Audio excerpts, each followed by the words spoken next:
স্মৃতি থেকে, তাহলে মনে হয় এই প্রজন্ম তার সম্পর্কে কিছুটা জানতে পারে।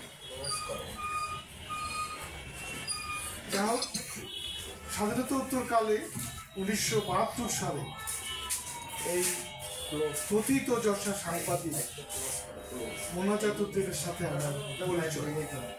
তিনি আমার গুরু, আমার বড় ভাই, আমার পথ প্রদর্শক এবং আমার আইডল।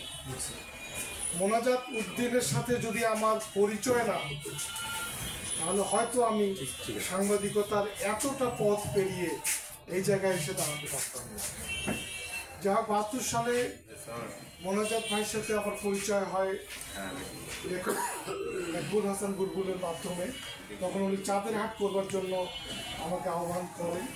তখন উনি পূর্বদেশে কাজ করতেন এবং পূর্বদেশে যারা কাজ করেন তাদের একটা দায়িত্ব ছিল যে তার নিজ নিজ এলাকায় ওই চাঁদের হাট, পূর্বদেশের শিশুদের পাতা, এই শিশুদের পাতা মাধ্যমে একটি সংগঠন গড়ে তুলতে হবে।